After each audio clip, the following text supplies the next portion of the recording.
Salve, salve, bilionários!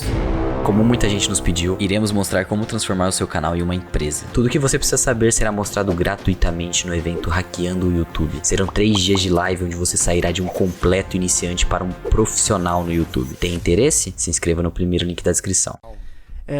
Pra gente começar nosso papo, eu sei que você tem um background extenso aí no mercado financeiro e hoje até de day trader a uma Shark hoje lidando com empreendedorismo como um todo aí, com pessoas que já têm bagagem aí no programa.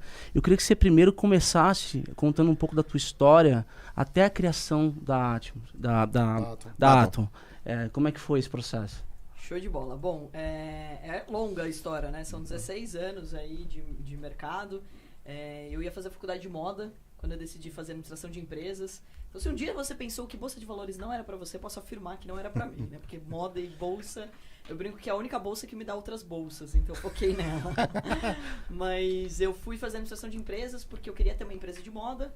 Então eu não sabia nada sobre como gerenciar uma empresa. Eu falei, se eu quero ter uma empresa de moda, então eu vou primeiro fazer ADM. Né? E daí eu prestei no vestibular ADM, mesmo porque o vestibular nada contra o mundo da moda, mas é mais concorrido ADM do que moda. Então, ou seja, eu não ia decorar tudo de novo para depois passar no vestibular de ADM. E eu falei, eu poderia, sei lá, fazer moda fora do país. Nunca tinha saído do país, já pensava, sei lá, quem sabe Paris, Milão e tudo mais. E daí eu fui fazer ADM. E daí no meu primeiro ano de faculdade, o meu irmão também foi fazer ADM. Meu irmão na época ia prestar medicina, agronomia. Eu convenci ele a fazer também ADM. A gente tem 2 anos de diferença, mas ele fez 1 ano de cursinho, eu sou 1 ano adiantada, então a gente entrou no mesmo ano na faculdade, né? E daí um professor dele de economia, professor Gentil, é o nome dele, fez essa gentileza de apresentar o mercado financeiro pro meu irmão. E como a gente era muito unido, ele mostrou isso. E daí ele falou, olha que legal isso daqui, pai. Eu falei, vi aquele monte de gráfico, que ele sobe e desce, e falei, isso não é pra mim. Aí depois eu entendi que basicamente era comprar barato e vender caro.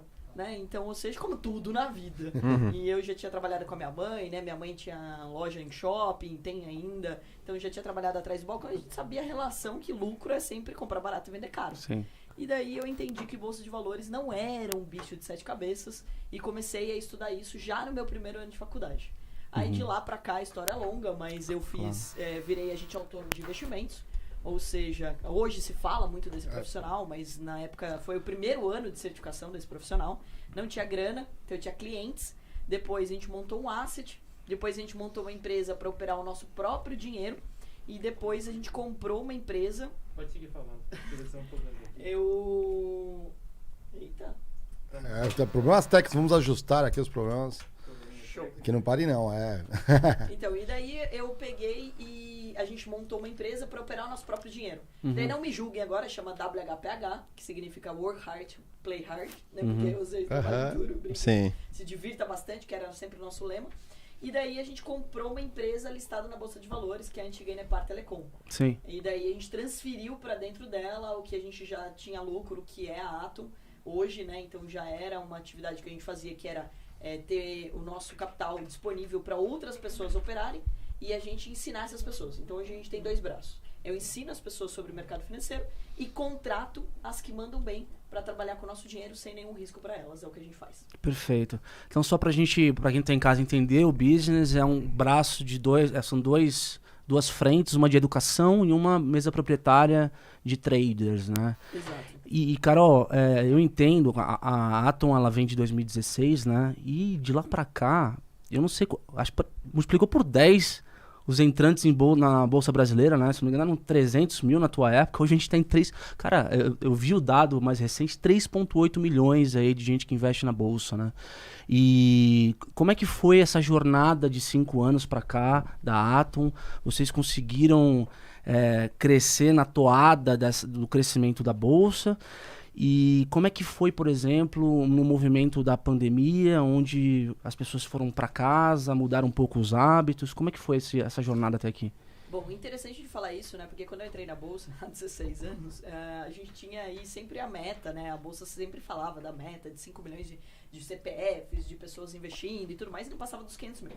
E por muitos anos, a gente viu ainda essa objeção do brasileiro em relação ao mercado financeiro, mesmo porque a gente tem que destacar que a taxa de juros no Brasil sempre foi muito alta. A gente pega aí pouco mais de 4 anos e a gente estava em 14,25% ao ano. Sim. Ou seja, quem tinha muita grana deixa o dinheiro em renda fixa que você ganha sem precisar fazer nada. Ganhar 14% ao ano só tomando sol, tá ótimo. Né? Então, ou seja, as pessoas não queriam tomar risco.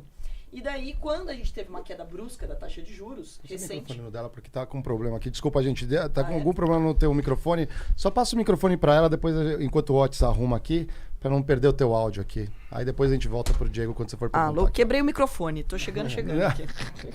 Problemas técnicos, mas por favor, continue. Manda conta aí. Mas então, assim, a gente teve uma taxa de juros altíssima no Brasil, né? Então a gente, por muito tempo, e quando a gente teve agora, nesse momento de pandemia, uma queda brusca da taxa de juros, ela já vinha em queda e ela chegou aos 2%. Mais pandemia, que todo mundo foi para casa, todo mundo entendeu que precisava aprender coisas novas e que precisava aprender a outras formas de ganhar dinheiro. Que você não pode ser refém do seu salário, da sua empresa, etc. Uma coisa que eu bato bastante na tecla, que é ser multi-receitas, né? Então, o que aconteceu? A gente já estava muito bem posicionado, porque eu brinco que eu tô rouca até hoje, de tanto dar palestra, falar, não sei o quê. Cada lugar que me convidava, eu falava sobre bolsa. E quando a gente montou a Atom e eu queria escalar, eu fui pro marketing digital. Então, quando veio a pandemia, a gente já estava muito bem posicionado no online. As pessoas já conheciam o nosso conteúdo, a gente já vinha trazendo muito conteúdo. Então, a pandemia ajudou muito a Atom a crescer, no sentido de que também as pessoas no home office tinham mais tempo para aprender coisas novas, porque elas não tinham deslocamento. E muitas também tinham a preocupação de grana, né? Tipo, pô, eu não posso ser refém só do meu negócio.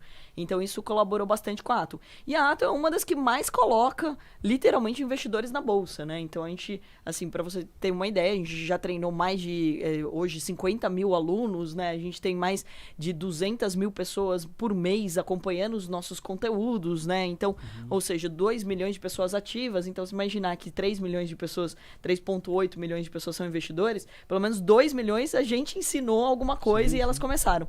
Então, a gente acaba sendo aí um grande porta-voz do mercado financeiro, da Bolsa de Valores, ensinando as pessoas que não é um bicho de 7 cabeças, que elas podem ser sócias de grandes empresas, e não só de empresas, né? Que quando a gente fala de bolsa, as pessoas só lembram de Petro, Vale, mas, por exemplo, o agronegócio no Brasil. Pô, subiu pra caramba, principalmente com a alta do dólar. E você poderia ganhar dinheiro com boi gordo, com milho, com a soja, sem ter nenhum metro quadrado. Então, ou seja, você simplesmente, sem comprar nenhuma fazenda, também pode ganhar dinheiro com o agronegócio. Essa é a bolsa. Então, esse aumento aí do interesse das pessoas tem esses dois fatores. Um, a questão da taxa de juros, que acabou movimentando a galera. E segundo, também, a questão da galera ter ido para online. Então, ou seja, uma preocupação, a pandemia favoreceu aí o aumento do número de investidores. E até a questão da fonte alternativa de renda, na medida que a pandemia ela traz uma preocupação, talvez de um funcionário que quer ter um plano B, caso tenha alguma situação do tipo, puta, se eu por acaso a empresa me mandar embora, onde que eu posso me especializar, né? Teve bastante esse movimento, né? Eu conheço amigos aí que entraram no mercado justamente no meio da pandemia como uma alternativa para poder eventualmente se especializar. Na verdade, todo mundo tem que fazer isso, né? Porque assim, vamos lá, você trabalha, e se você coloca o seu dinheiro para trabalhar, você tá fazendo a sua hora valer mais. Eu boto muito na tecla que não tem a opção, eu vou ser investidor ou eu vou empreender. Não, você vai fazer os dois. Porque você tá trabalhando, você montou o teu negócio, você ganha X reais por hora e você colocou o seu dinheiro para trabalhar, então você vai atingir os seus objetivos financeiros mais rápido. E uma das coisas que eu acho que o brasileiro ele precisa começar a pensar é quanto vale a sua hora. A gente tem o péssimo hábito de querer trabalhar mais horas. E aí você trabalha até tarde, todos os dias, e não sei o quê, fica cansado e não vive. E o melhor da vida é a vida, né? É você poder viver. Então, quando você pensa em colocar seu dinheiro para trabalhar, você ganha 2 vezes. Então, eu tô ganhando aqui 100 reais, e o meu dinheiro aplicado, sei lá, ganhei 50 reais, então você ganha 150 reais por hora. Então, ou seja, você vai diminuir a quantidade de horas que você precisa. E daí, vale lembrar que isso pode ser... Você pode se tornar um investidor, você pode ser um investidor de longo prazo, garantir a sua aposentadoria, a faculdade dos filhos, famoso etc. holder. Exato. Ou você pode ser um trader, né? E o trader, daí tem muita mídia em cima do day trade, falando mal e etc. É um profissional, como qualquer outro. É o cara que está ganhando na volatilidade. Então, isso pode ser a sua renda extra, como pode virar uma renda principal. E uma das coisas que eu bato bastante na tecla, que é importante de dizer, é que o mercado financeiro ele é gigante. E hoje a Atom, ela forma não só o trader, né, o day trade, que é quem a gente contrata, mas também o agente autônomo, o gestor, o analista. Conforme aumentou o número de investidores, também aumentou o número de agentes autônomos. Por quê? Porque você precisa de mais gente para atender melhor os investidores. Então, tudo isso acaba mostrando que o mercado, igual a gente estava falando agora da plataforma Temos Vagas, é isso, o mercado financeiro tem vaga. Por quê? Quanto mais pessoas aprenderem a investir, mais pessoas, mais profissionais no mercado financeiro a gente precisa. Então, eu acho que esse raciocínio